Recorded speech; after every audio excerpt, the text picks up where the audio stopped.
Welcome back to the channel, everybody. So it's spray day up here in the workshop, so I thought I would just take the opportunity to show you really the setup that I have, how I spray things, the paint that I use, things like that. Yeah, sort of just the general setup. So far I have 10 doors sprayed so far. These are doors for a large walk-in wardrobe. The center panels are going to be glass, so we'll get all the frames all sprayed up at the minute. So I have 10 of them done. I have a big large overhang cornice. There's 5 of them sprayed up at the minute. I have another 10 doors to do, so let's get into it. I'll show you first of all really how I mix my paint and sort of what systems I'm using. So first things first, this is for the gravity fed system that I have. This is my little cup here, it's got all the measurements on it. Now what I like to do, I'm using water-based paint, so especially at the minute because it's quite cold up here in the workshop, I'm going to put 100 ml of warm water into this to start with. So, I'll show you just a wee thing here, let that warm up there just a second. It sort of just heats the paint up ever so slightly and just sort of waters it down a wee touch. Just whenever it's colder, it sort of tends to be harder to spray if, well I find anyway, if I'm doing it directly from the tin. So 100 mils of sort of lukewarm water helps the consistency of it whenever it's coming out of the gun. 100 mils. So there we go. Now let's get our paint added into it. Okay, so we're back over at the spray booth here. I've got my 100 mils of warm water in the little cup there. I've then got a bit of dirt's got in there. Just scoop that out. There we go. Then got our paint here. So this is Sherwin-Williams, and it's mixed up to Faro and Ball, all white. And there's a 15% sheen on it, and this is all water-based. So I'm just going to fill this up till it says 600 on the cup.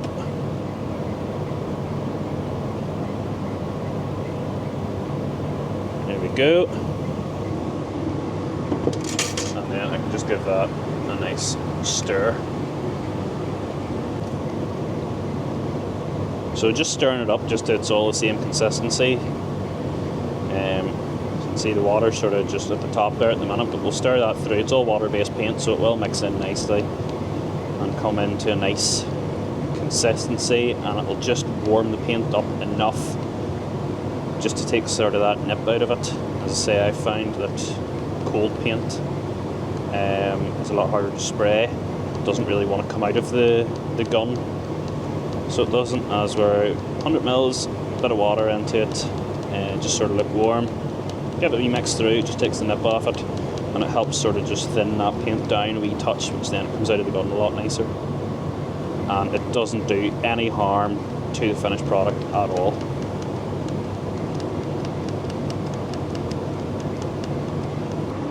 Okay, so now it's all mixed to the consistency that I want it at. I'm happy with that. Now this particular sort of system that I have here, it's all gravity fed, but it's like this little crushable cup system. So you get this little lid, and there's like a wee microfiber filter on the inside there.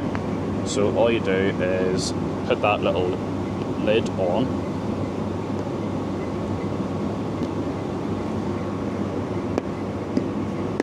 Like so. And it's just going to splat it. Put this little ring on here, tighten it down. And then this can go onto the gun, and as the gun pulls the paint through, this little cup inside will crush right through to nothing, so there's practically no cleaning involved. Plus it actually helps, you can actually hold the gun upside down as well, you spray at different angles. It's a very good, clever system, so I really like it. So let's get this attached and we'll start spraying some doors.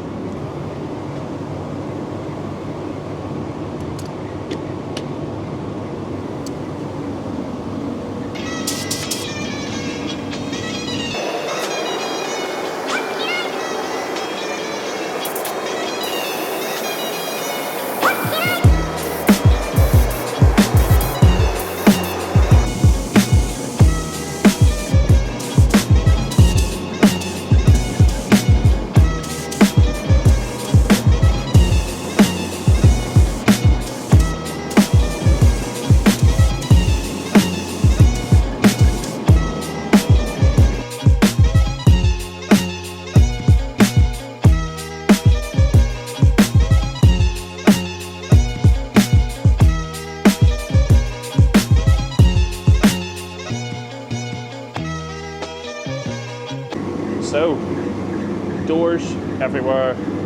There's about 20 in total, all sprayed up. They're literally just sitting everywhere, getting dried out. However, I want to just show you, because I have two systems for spraying. So I've got the gravity fed, which you've just seen there. I also have an airless, which I'll show you now, which is just constantly for primer. So I'll show you that. So this is the airless that I have. It's a Graco GX21, and there's a hopper on it here. So just pour the paint in there, and away you go. Spray your heart's content. And again, all water based, and this is what I'm using here.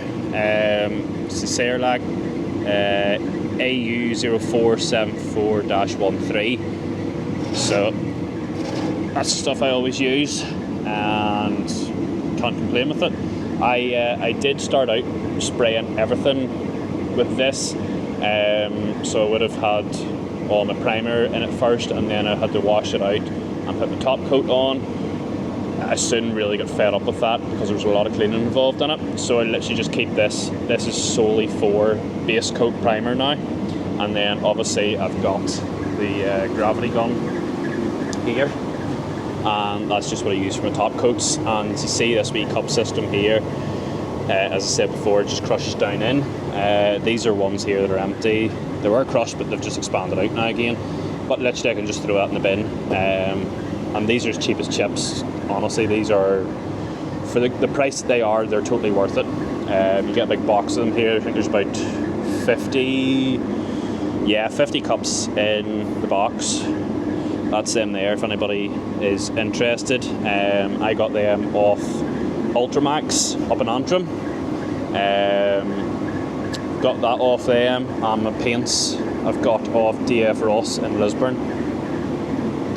So yeah, so that's just sort of general setup, what I'm using, what I'm spraying with. Now, I have a couple of bits I need to run through the edge bander here, like plinth boards, a few header pieces, stuff like that.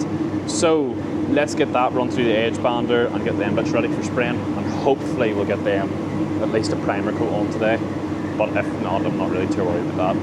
Getting through the edger anyway. Also, one more thing I should point out, this is an absolute lifesaver in like cold, humid conditions, which is pretty much what this workshop is. It's cold and humid. If I didn't have that, the paint wouldn't dry, or else it would dry incorrectly, it would become all crackled, things like that. Absolute lifesaver, that is a must.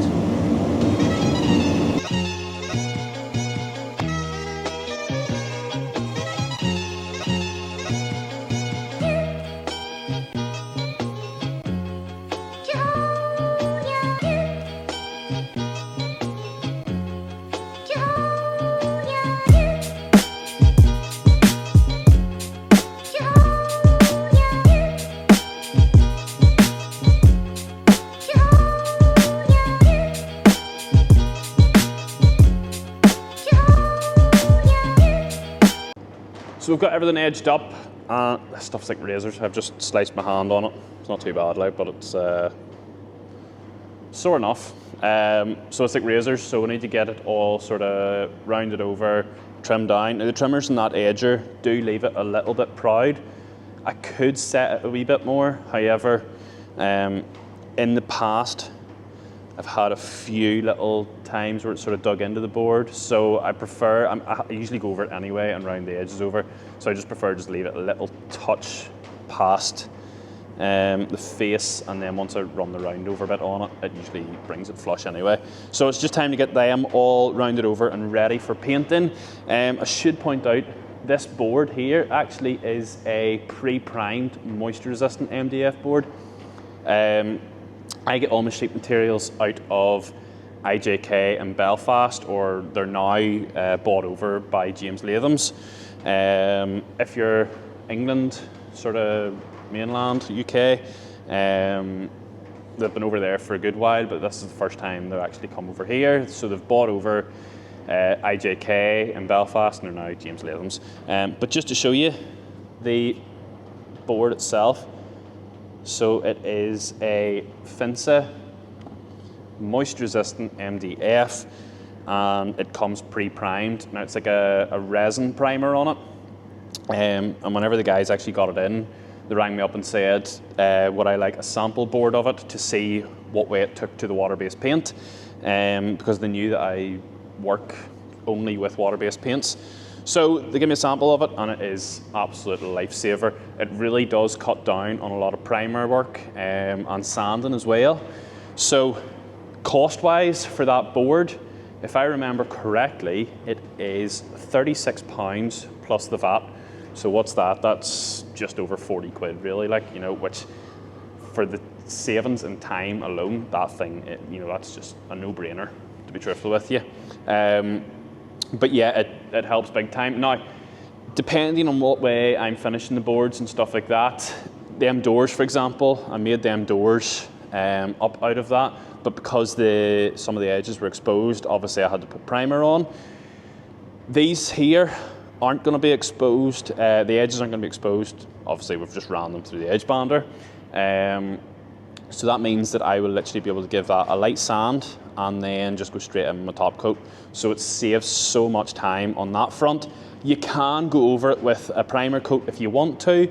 I have done that in the past, but to be quite honest with you, I don't see the point in it. I just give it a light sand and then top coat, and yeah, it's such a time saver, so definitely highly recommend that. However, let's get these edges all trimmed off and rounded over, and we'll see how we get on today. Hopefully maybe get some spraying done on these. So we've got a little bit of an overhang left on just on the edger. No need for any fancy trimmers or anything like that. A pair of sharp scissors, and as long as your board's in the left and your scissors in your right hand, just bang. Cut nice and flush with the board. So I'll do it down here as well, and do it while I'm holding the camera. So board in the left hand, scissors in the right. Boom. Nice and flush. And then I've got the wee round over bit set up in the router there. So we'll just take that and round the edges over.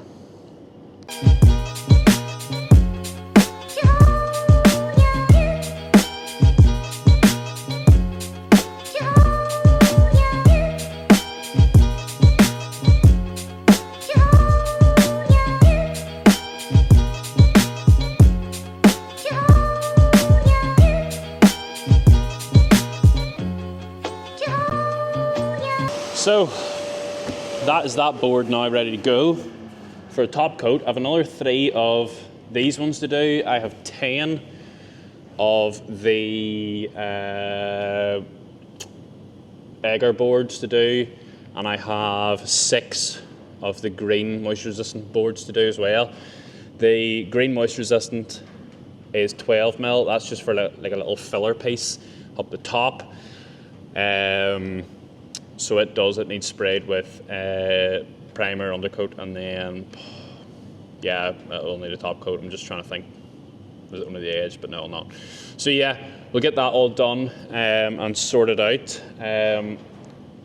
I'm re-watching Stranger Things, in case you hear like background noises. So give me good suggestions for TV shows to watch while up in the workshop. I usually always have something on my phone sort of in the background. I usually find that it sort of gets the day in a wee bit quicker. So yeah, let's get the rest of these boards done and see how that goes for the rest of the day then.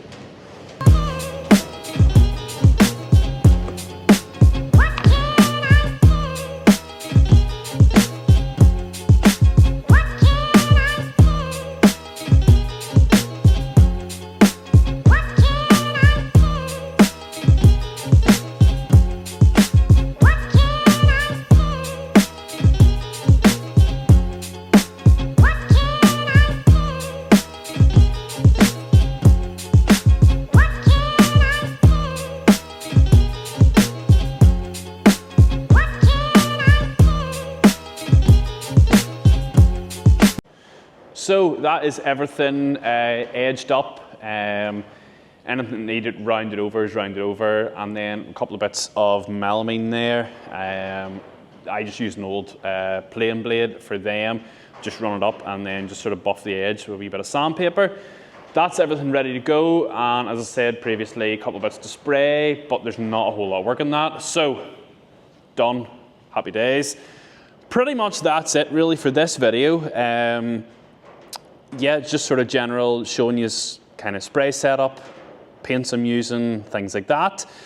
Stick around though, because coming up shortly, within the next week or two, well, probably next 2 weeks, is this particular job, which is what we've been spraying everything for. So this is big walk-in wardrobe, and this is actually for Nicola from CT1. If anybody knows CT1, if you're on socials and like that, you'll know who Nicola is.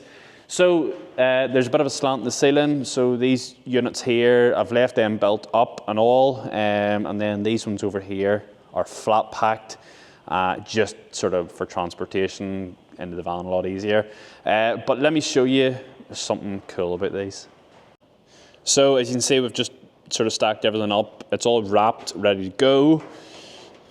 Got these lovely little cables hanging out because there's a nice LED strip going into these. Now this is something new to me, this particular strip anyway. This is like a flexi LED strip. It is very cool. I'm really excited to show you all this. So yeah, stick around for that in the next coming weeks. And as I said, all these doors that are currently drying, that is what they're for, is that project in there. So thank you very much if you've watched this far. If you haven't already, hit that subscribe button. It would mean the world to me. And hopefully see you in a few weeks' time, if not before it, for another video. Thanks for watching.